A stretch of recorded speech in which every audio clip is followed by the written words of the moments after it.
All right. So, hello, everyone. We're thrilled to have Sobia and Nadeem join us today to give us a keynote presentation. Sobia is currently a fourth year engineering student at McMaster University with a specialization in engineering physics. She's interested in space and she pursues her passions through extracurriculars and her internship. She aspires to work in the Canadian space sector someday. And today she will be talking to us about finding your place in space. Hello, everyone. I'll just be sharing my screen. So yeah, my name is Sobia Nadeem. Thank you for the introduction, Prachi. And yeah, I'll just be talking about finding your place in space and sort of describing how I found my footing in getting into the space industry, and hopefully that will be some help with finding your way into it as well. So my name is Sobia Nadeem. I'm a fourth year engineering physics student at McMaster University. I am an engineering intern at Sinclair Interplanetary by Rocket Lab, which is a spacecraft parts manufacturing company in downtown Toronto. And we actually recently got acquired by a rocket company called Rocket Lab. I am also the VP internal for SEDS Canada, which is a national student-run not-for-profit that focuses on events and projects that are for post-secondary students. And I'm also the team lead for the McMaster Experimental Reduced Gravity team, which is a reduced gravity team at my school. And we perform an experiment like in reduced gravity, and it's really cool. So I wanted to start off this presentation by giving a bit of a background on how I got interested in space growing up. And funnily enough, it was actually through watching the first and only anime I've ever watched, which was Sailor Moon. And Sailor Moon has a bunch of really great female characters who are related. Each one is related to a planet in our solar system, and they all have a specific set of powers that are based off of the planet that they're related to. And they fight evil through their powers, which is really cool.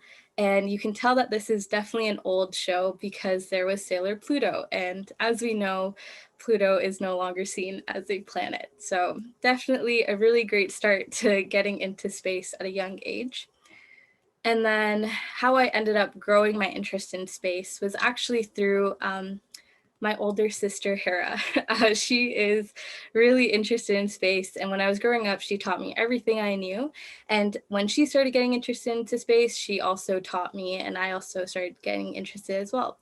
And so we would grow up and watch Carl Sagan Cosmos, and we'd watch Neil deGrasse Tyson's talks. And we ended up going to see Neil deGrasse Tyson actually do a live lecture, which was a really great experience. And then also in our middle school, Bill Nye the Science Guy was always on when we were in science class. So I had plenty of really great things to look up to when I was getting interested in space.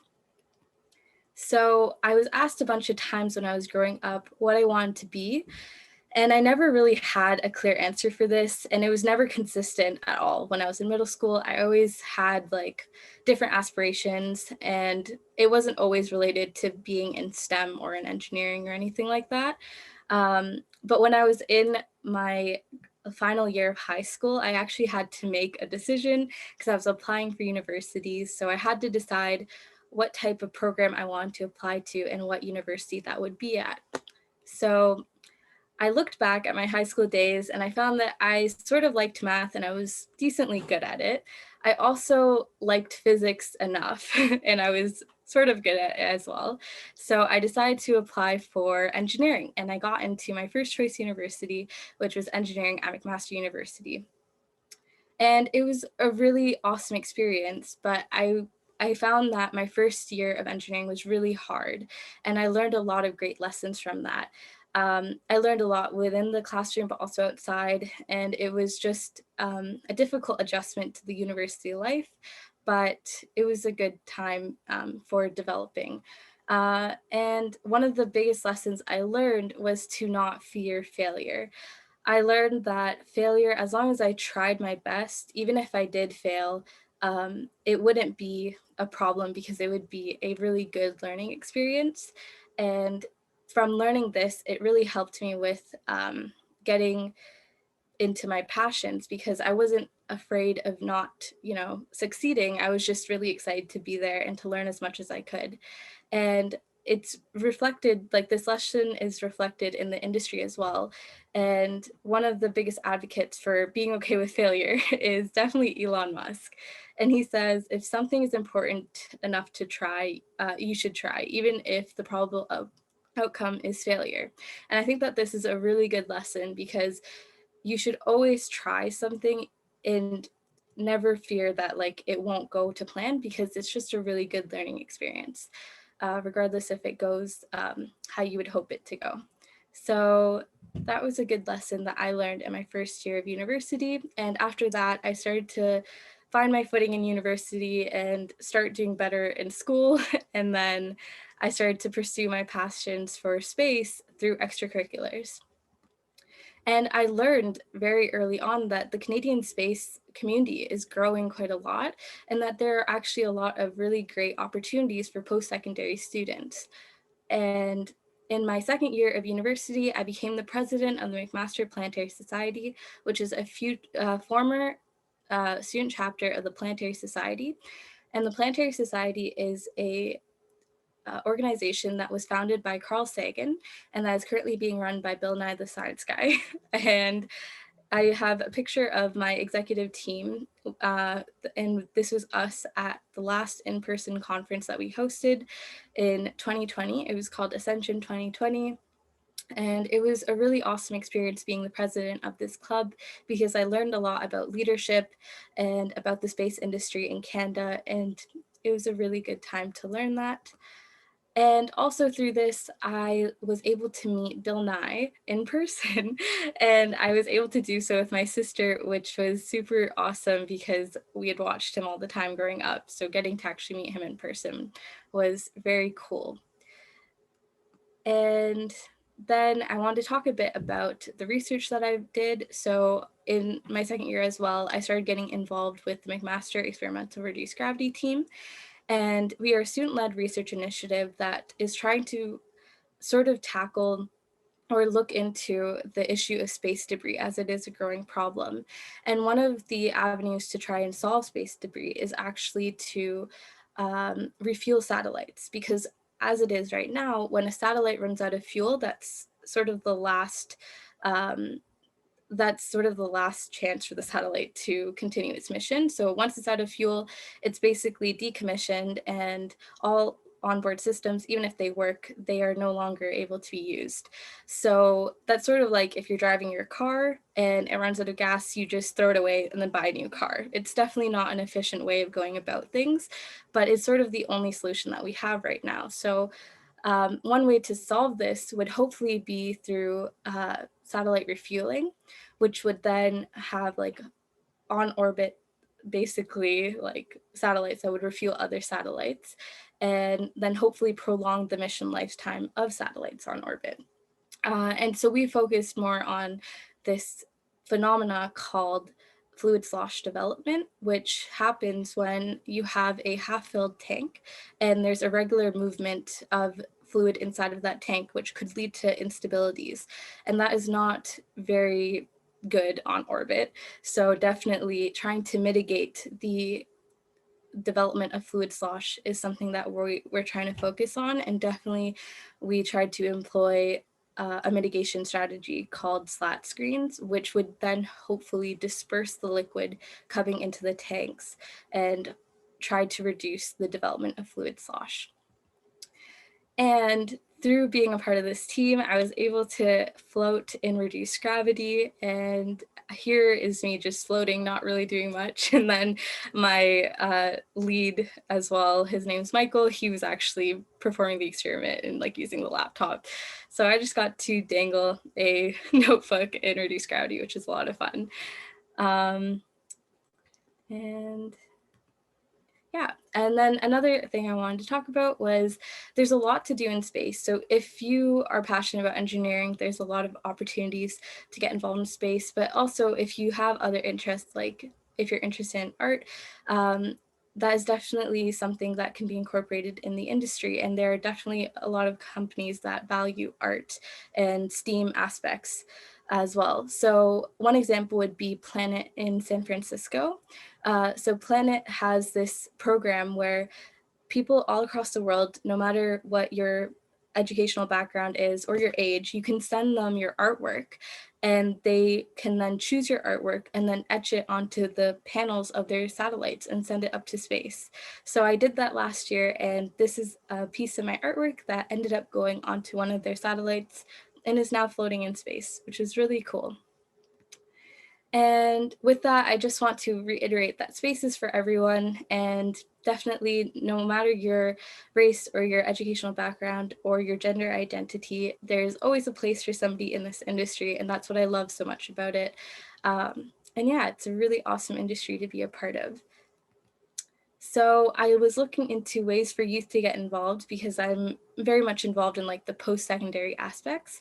And I stumbled upon the Canadian Space Agency's Junior Astronauts Program, which is Canada's first space camp. This is a really cool opportunity, and it's open for students from grade 6 to 9. So I just wanted to point that out in case anybody was interested in applying. It would be so cool, and I wish I had something like that when I was growing up. And of course, I want to mention Induspace, which is the host of this NASA Space Labs youth event, especially because they have 22 programs and they have so many participants. So there are plenty of ways to get involved into the space industry at a youth level. Yeah, so that's all from me. Thank you for listening. If you have any questions, feel free to ask them now. And you can find me on Twitter and LinkedIn, or you send me an email.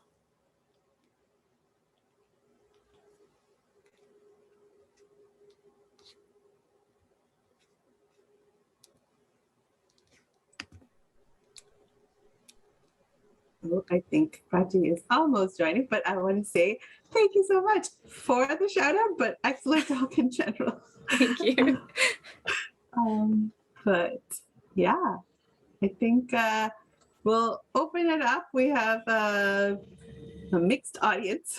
Okay. So if anyone has questions, feel free to unmute and ask away. I mean, I guess I'll start us off.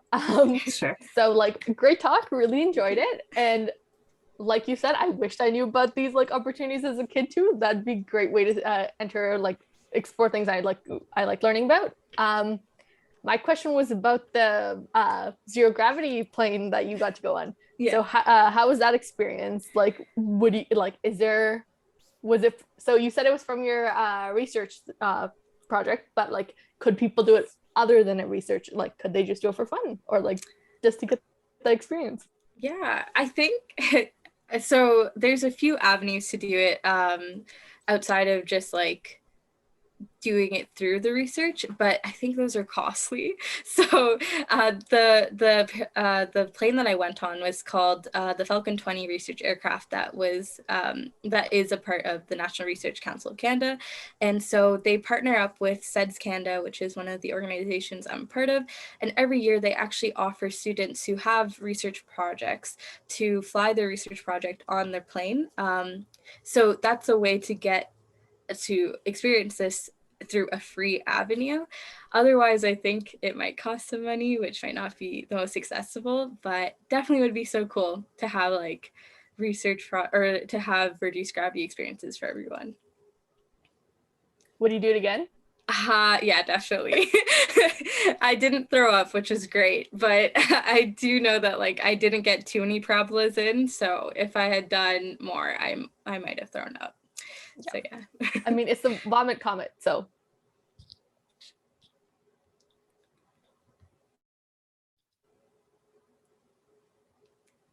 Does anybody else have any questions? Oh, did Wi-Fi just like dip a little? I think Sorry. Sorry, I have a question for as well. So just in regards to the Planetary Society that you founded with McMaster, what sort of day-to-day stuff did you do with that? And is there ways for like students at other universities to set up a similar group? Yeah. So when I was a like the president of the Planetary Society, I was hosting space outreach events. So during my time, I actually founded McMaster's first Space Week, and that was a week-long event where we incorporated all the other space clubs on campus, and we all basically celebrated Space Week together. So definitely a lot of like outreach and doing a lot of organization. I also was able to work with students through our general members, and it was just really awesome because we would have more like intense events where we did like industry nights and everybody had to like get prepped for those. But then we would have like more chill events where we'd watch like, I guess, like just random space stuff together and all talk, which is another great aspect of being a part of that club.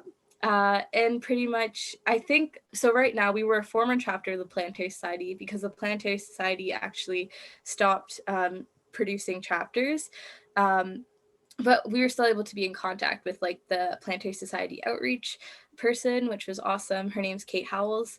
In terms of like students creating chapters like the Planetary Society at their own schools, I don't think there's anything like that right now, but currently at SEDS, I'm working to reestablish the SEDS Canada Chapters program. So hopefully that could be something that students could create at their school in the future.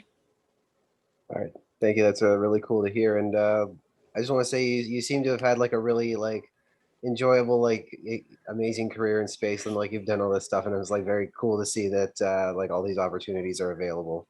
Yeah, thank you. And then Shivani sent a question. She said, what made you choose engineering versus going into physics? Definitely not biased question coming from someone in astrophysics. I'm just not smart enough for physics. So engineering physics is a really great way of getting involved in like learning about physics because it takes all the really cool aspects of physics, but reduces any of like the really hard theoretical stuff. And then you get to do all the cool aspects of engineering where you do a lot of like hands-on application stuff. So I'm really glad that I get to experience some physics, but I'm not too sad about missing out on like the theory and proofs and stuff like that. So, yeah. And yeah, I can explain more. So one question we got from Bhairavi was, can you explain more of what SEDS does? So SEDS is the Students for the Exploration and Development of Space Canada. We are a national not-for-profit student-led organization, and we host a lot of like events and projects open for students that are in post-secondary schools. So pretty much we have three main projects. We have a reduced gravity project, a stratospheric balloon project, and we're currently working on an Arctic mission project, which is really cool. And then we also have a lot of events. So we host a national student conference called Ascension, and we usually host that with like a university as well, so that we can get more reach across Canada and not just stay in like the very central locations that are heavy with space, like in the GTA or Montreal. And basically, we just host a conference to help expose students to all the great opportunities in Canada for exploring space. And sent a question, do you plan on furthering your education after you graduate from McMaster? So that's a really good question. That's something that I'm trying to figure out right now. The more that I talk to people in the industry, like the more I learn about all the really cool things to learn about. And there's a lot of really awesome master's programs in Canada that I would love to explore, especially at like U of T, at UTIUS, which is one of like the space programs that they have, or like space institutions. And of course, Western Institute for Earth and Space Exploration is also really great. So I think I would like to explore a master's after grad, but I'm still deciding if I want to do a little bit of industry before I explore a master's.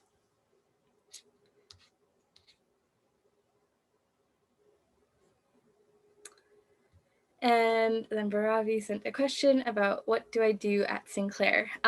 So at Sinclair, I would say it's like really awesome because it's a small company, so there's a lot of opportunities to learn. So one of the main things that I'm working on is I get to work on a software project where I get to program specific like a specific test for our reaction wheels. And so a reaction wheel is pretty much this part that goes into a satellite, and there's usually 3 reaction wheels in a satellite, which helps with the attitude, determination, and control of the satellite in space. So it helps like move the satellite in space. So I'm working on software right now for developing code for one of our tests. And then I also get to work on inspections of our PCBs, and I also get to do some mechanical aspects. So it's really nice because I get a really well-rounded view of like what type of engineering work is available in the industry. And then Shivani asked, what are some future projects you're excited to work on? That's really hard. There's like so many things that I want to do. One of the projects that I'm really excited to get back to is actually my university's Cube Satellite team. It's called McMaster Nudos. We are part of the Canadian CubeSat project with the Canadian Space Agency. So I recently took a hiatus from it because of my research with the McMaster Experiment to Reduce Gravity team. So I'm really excited to get back and maybe work on our electrical power system some more. And we have a launch set for next year. So it'd be awesome to see a student CubeSat actually go up in space, and hopefully it works. And then Shivani also asks, how do you find opportunities for involvement? Do you have mentors or peers that guide you? So this is a really great question. So finding my opportunities for getting involved. So I mentioned a couple of times, my sister has definitely like brought me along with her through this journey of figuring out what to do in space. So she was probably the first mentor I've ever had, and somebody who has really brought like opened me up to all the opportunities available. And then I've had a few mentors outside of that through being on SEDS. A lot of the directors were very open with sharing opportunities available for students, and it was awesome being a part of that. Being part of the directors because everybody was so supportive. And then also at Sinclair, I have a few mentors who have sort of showed me like what it's like to be in the industry and possible pathways to doing what I want to do in the future. And Bhairavi asks, remind us all, what is a CubeSat? Oh yeah, for sure. I forget this. So a CubeSat is pretty much a smaller satellite. It looks like a cube, I guess. So it's not too large. And these are really small spacecrafts. So pretty much students sometimes will work on these projects to develop them. I'm sure like a real company would probably take like a couple like months to make a CubeSat, but I know that my student team has been taking a couple of years. So it's definitely still complex. Yeah, so I think that's how to explain a CubeSat. It's kind of tricky myself to really understand it. And then Prachi asks, can you discuss your role as a solar panel specialist on a CubeSat?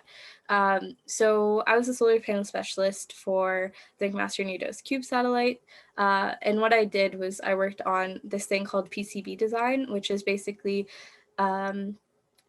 it's called PCB stands for printed circuit board and then design. So we were designing custom solar panels, which solar panels are used for generating power for this Cube satellite to actually use its systems in space, because you need power to obviously run your system. And so I was working on the design of our circuit board that was going to be used in our panels.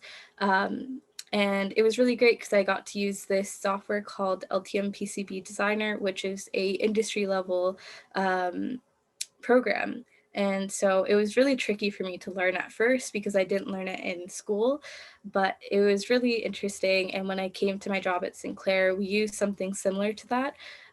So it was definitely awesome to learn that early. And then Bhairavi asks, what would you say to a younger version of yourself if you're in grade 3, grade 8, and grade 11?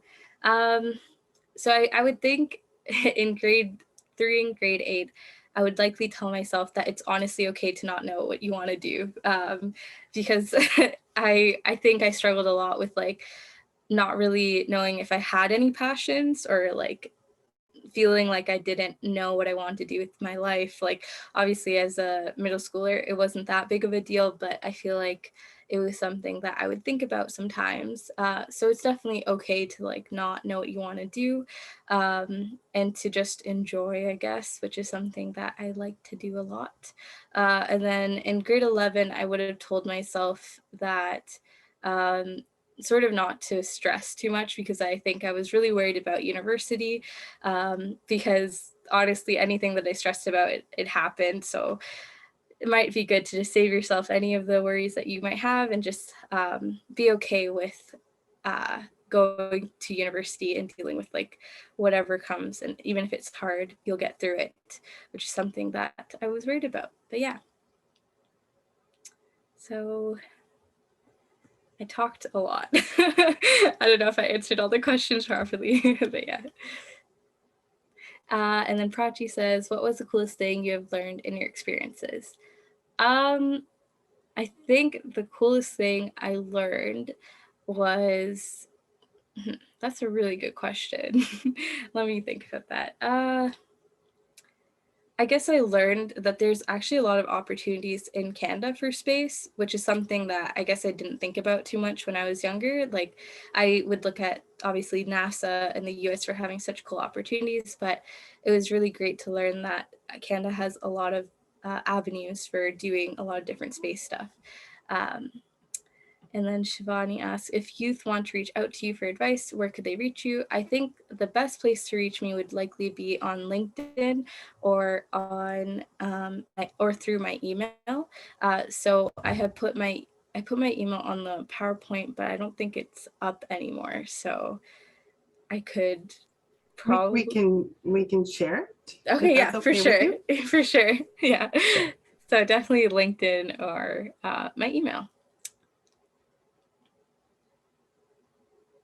All right, so thank you for joining us. We really appreciate your time, Sobia. That was a great presentation. So for everyone else, thank you for tuning in, and good luck in the final hours of the challenge. So we're excited to see your final products. Awesome. Thank you again. Thank you for having me.